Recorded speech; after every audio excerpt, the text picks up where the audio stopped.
Que tipo de imagens vem à sua mente quando você ouve a palavra avivamento? Este é o Aviva Nossos Corações, com Nancy DeMoss Wogemuth, autora de Buscando a Deus, Desfrute a Alegria do Avivamento Pessoal, na voz de Renata Santos. Imagine comigo uma brisa quente e úmida soprando por uma tenda onde centenas de pessoas estão reunidas. Um pregador se afasta do púlpito e eleva a voz em um apelo urgente para que pecadores venham ao altar, enquanto Venho Como Estou é tocado no piano. Essa é a cena que você imagina quando pensa em avivamento? Vamos nos juntar a Nancy e descobrir o significado do verdadeiro avivamento.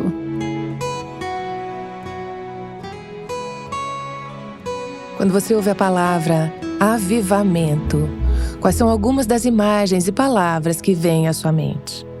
Bom, deixa eu perguntar de outra forma. Quando uma pessoa qualquer na rua ouve a palavra avivamento, quais imagens você acha que vêm à mente dela? Quais são algumas das coisas que ela pensa? Quais são alguns dos pensamentos tradicionais sobre avivamento? Reuniões especiais de uma semana, onde um pregador ou um evangelista vem à cidade. Barulho e drama, ok? Essa é uma imagem que acho que talvez venha à mente de algumas pessoas. Traga pessoas para ouvir o pregador convidado. Então, se a igreja ou um grupo de cristãos tem um avivamento ou agendou um avivamento, entre aspas, todos são convidados ou são desafiados a trazer seus amigos e vizinhos. Celebração, um momento divertido. Você quer convidar as pessoas para ver, especialmente aqueles que precisam do Senhor, certo? Lágrimas e arrependimento. Um toque fresco de Deus, onde as pessoas são salvas. Acho importante entendermos primeiro o que o avivamento não é e em seguida entender o que é. Em primeiro lugar, o avivamento, de acordo com o que estamos considerando esta semana, um sentido histórico e bíblico deste termo não é um evento, não é uma reunião. Muitas pessoas, especialmente em algumas partes do país, passaram a associar o avivamento como uma semana de reuniões ou algumas reuniões estendidas. O avivamento não é algo que podemos marcar em nosso calendário. Podemos marcar reuniões de avivamento, mas não podemos marcar o avivamento. Li sobre uma placa em frente a uma igreja em uma cidade que dizia avivamento na próxima terça-feira à noite. E depois, uma placa em outra igreja logo ali na rua que dizia avivamento na próxima semana, todas as noites, exceto terça-feira. Avivamento não é um evento. Em segundo lugar, o avivamento não é apenas empolgação. Podemos ficar empolgadas com muitas coisas. Há muita empolgação em eventos esportivos, por exemplo.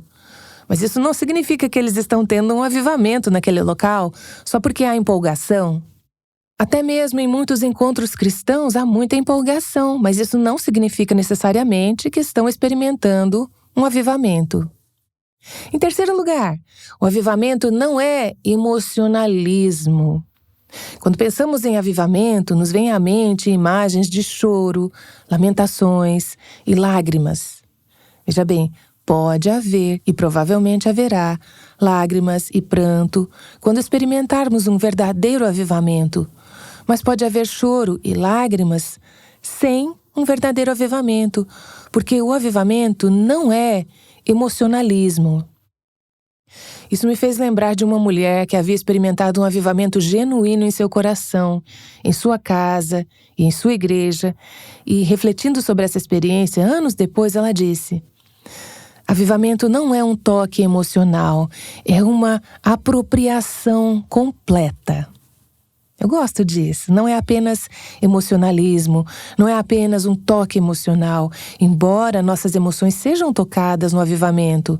Mas mais do que isso, é uma apropriação completa. Então, em quarto lugar, quero que entendamos que o avivamento não é o mesmo que evangelismo. Obviamente, o evangelismo está muito perto do coração de Deus. O coração dele é que o mundo seja salvo. Mas há uma diferença. Vamos ver nos próximos dias que o evangelismo se concentra naqueles que não têm um relacionamento com Cristo. O avivamento é para o povo de Deus. Salmo 85:6 diz: Acaso não renovarás a vida, a fim de que o teu povo se alegre em ti? Então, o que é o avivamento? Existem muitas definições diferentes que foram sugeridas. Uma que eu gosto muito diz que o avivamento é um mover extraordinário do Espírito de Deus. É um mover do Espírito de Deus nos corações do seu povo, que produz resultados extraordinários. O avivamento não é ordinário, não é apenas Deus agindo no curso normal das coisas. É um mover extraordinário do Espírito de Deus nos corações do seu povo, que produz resultados extraordinários. Outra ótima definição é que o avivamento é um renovar da obediência a Deus. Outro pregador definiu assim: é uma comunidade saturada de Deus. Eu gosto disso, uma comunidade saturada com a presença de Deus. Alguns falariam de uma visitação ou derramamento do Espírito Santo de Deus, Deus descendo e manifestando sua presença de uma maneira incomum entre seu povo. Alguém já falou do avivamento como sendo a igreja se apaixonando por Jesus novamente. É a noiva apaixonada pelo seu noivo. O avivamento realmente é, em certo sentido, um vislumbre aqui na Terra de uma realidade que experimentaremos mais plenamente no céu.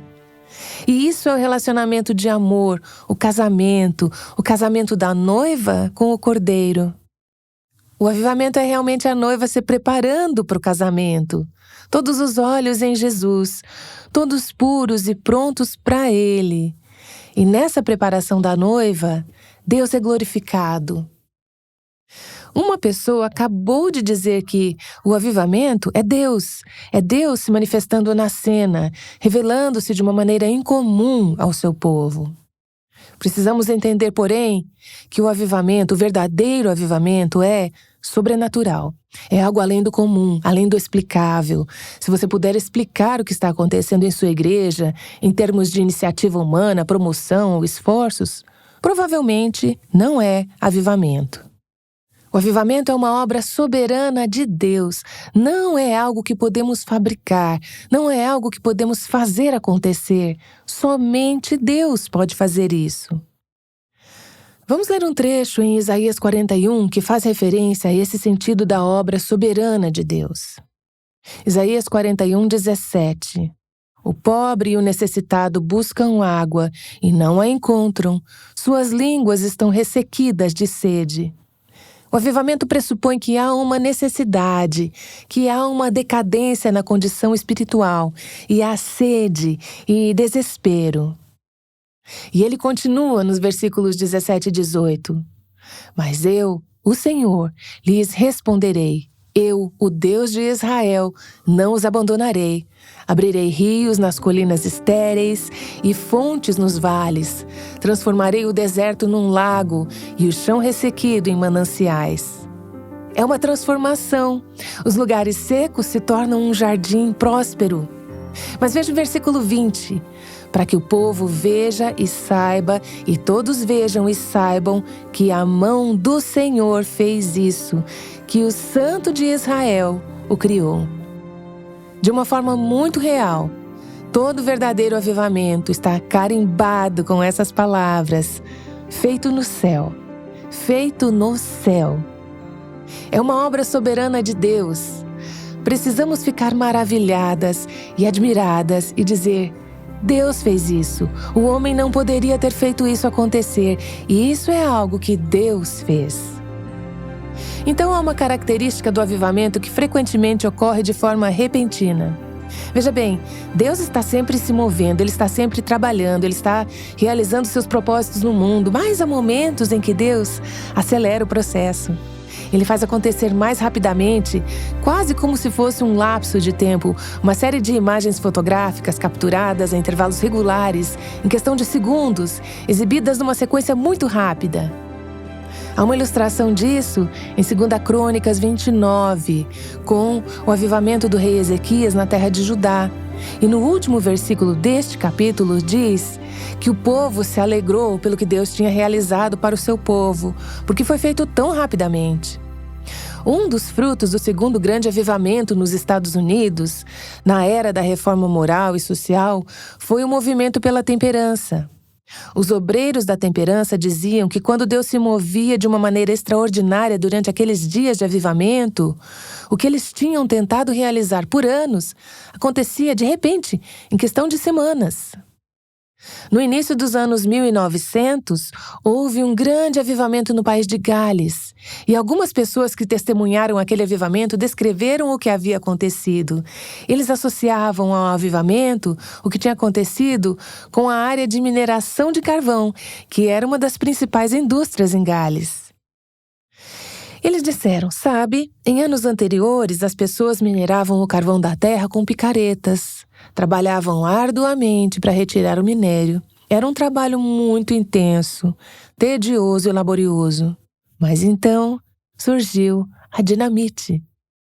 Eles conseguiram explodir essas minas de carvão e fazer o trabalho muito mais rapidamente. Isso, para eles, era uma imagem do que Deus fez em um período relativamente curto de tempo na nação de Gales. Um escritor disse: no avivamento, as coisas acontecem de forma repentina e inesperada. As reuniões são prolongadas, as multidões se reúnem, os sermões têm que ser pregados. Não porque tudo está planejado antecipadamente, mas porque Deus está agindo. As pessoas chegarão sem aviso para uma reunião, motivadas por uma mão invisível. No avivamento, Deus assume o controle, é a obra soberana dele. Ao ouvir falar de Deus se movendo de maneiras que são soberanas, sobrenaturais, repentinas, você se pergunta se isso realmente poderia acontecer hoje? Essa é uma ótima pergunta. Nos próximos dias, vamos examinar as evidências de que Deus deseja e é capaz de enviar em nossos dias um novo mover do seu Espírito. Não é a obra do homem, não é a obra de nossas mãos ou esforços humanos, mas é a obra soberana, sobrenatural de Deus, transformando os corações de homens, mulheres, lares e até mesmo toda uma cultura para si mesmo.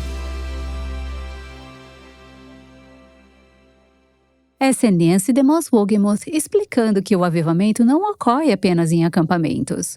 Pode ocorrer para você e para mim agora mesmo. Por isso, Nancy escreveu o livro de estudo com Tim Grissom e a equipe dos Ministérios Life Action. Chama-se Buscando a Deus, Desfrute a Alegria do Avivamento Pessoal. É um livro de estudo interativo que aborda temas como arrependimento, santidade, pureza e manutenção de uma consciência limpa. Você pode ser avivada todos os dias, sentada em sua mesa, fazendo um estudo bíblico pessoal. O livro também inclui perguntas de discussão para usar em um pequeno grupo. Nancy, o que você espera que aconteça como resultado de Buscando a Deus? Dana, o que eu desejo para Buscando a Deus poderia ser resumido num versículo. Salmo 69:32. Os necessitados o verão e se alegrarão. A vocês que buscam a Deus, vida ao seu coração. E minha oração, e a oração de outros que trabalham comigo por anos neste livro, é que ele seja uma ferramenta, um recurso que será utilizado por muitos indivíduos, famílias, pequenos grupos, igrejas. E que, como resultado do povo de Deus buscando a Ele de uma forma mais concentrada do que nunca, eles experimentarão o verdadeiro avivamento pessoal. Para mais informações sobre como você pode adquirir o seu livro de estudos Buscando a Deus, visite nosso site www.avivanossoscaracóis.com.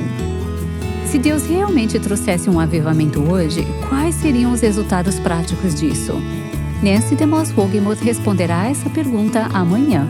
Aguardamos você aqui no Aviva Nossos Corações. O Aviva Nossos Corações é o ministério em língua portuguesa do Revive Our Hearts, com Nancy DeMoss Wogemuth, chamando as mulheres à liberdade, à plenitude e à abundância em Cristo.